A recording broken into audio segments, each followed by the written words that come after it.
So the idea of this pilot is going to be to use generative AI in a way that makes learners' process more transparent.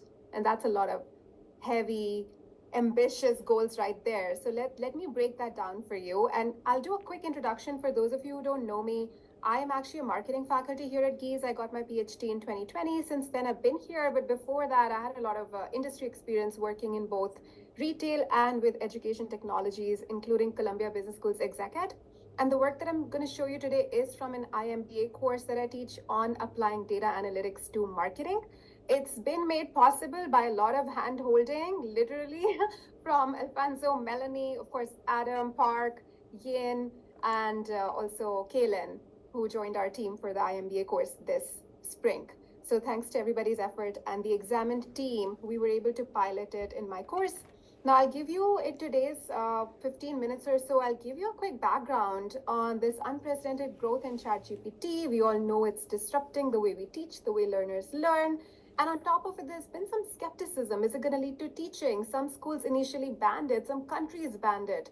So, what I'm trying to tease apart in this pilot is not only whether using AI for an essay type assignment specifically is helpful or not, but also what are some ethical implications? Can we better observe the process in which students are using AI?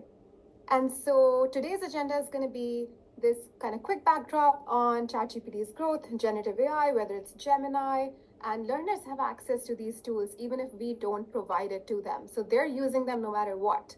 And the idea that Tanya always emphasizes, which is that the process of learning is much more important in these AI informed era compared to just the outcome and grading the final result, even for us as instructors.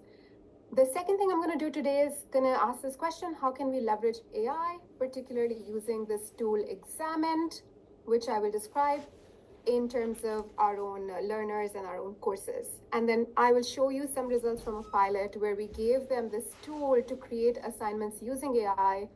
And then I'll show you how it impacted their engagement, how much time they spend doing that assignment with and without AI, and what kind of processes we could observe. And finally, I'm going to talk about some future challenges because, as you know, this is all very, very new work. And the biggest challenge in my mind is twofold. One is how do we manage learner experience? And that's true whenever we give them a new technology or a new tool, but more so when we layer AI on top of it. And the second challenge in terms of grading, it's great to observe the process, but how do we incorporate it in grading? So those are some future kind of open questions in my mind. Okay, let's dig in. So 4 things: what is Examined? What did we do in our pilot? What is some of the early data showing us? And then what are some limitations and lessons for the future, especially if you all try to use Examined in your courses. So what is Examined? The way they define themselves, it's this kind of AI transparency tool which can give you better assessments in a much more efficient way. So they have 2 kinds of sets of products. One is for just creating assignments more smartly. So you could create, for example, a question bank without ever having to come up with a question yourself. And the second piece of it is assignment delivery.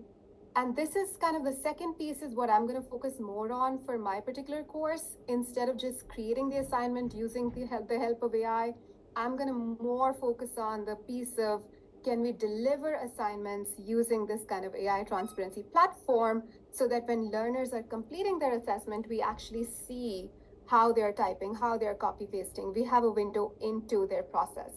And so they themselves think of this assessment delivery as reducing the number of panic emails, reducing the support queries. These are screenshots from their website. But after I experienced Examined myself, I kind of rewrote their tagline for them. That's where, the marketing professor fits, right? So I actually rewrote it to be more about how can instructors gain data-driven insights into their students' process of using AI. For me, that seems like what they're leaving kind of untouched in their own way of defining themselves. And also in future, could you kind of auto grade or at least get AI to help grade some of these submissions by including the process metrics in the assessment of their work, which I don't think currently, at least in our pilot, they didn't have the ability to do that. And I will talk about it more in our challenges we faced when we were trying to grade these AI-enabled assignments.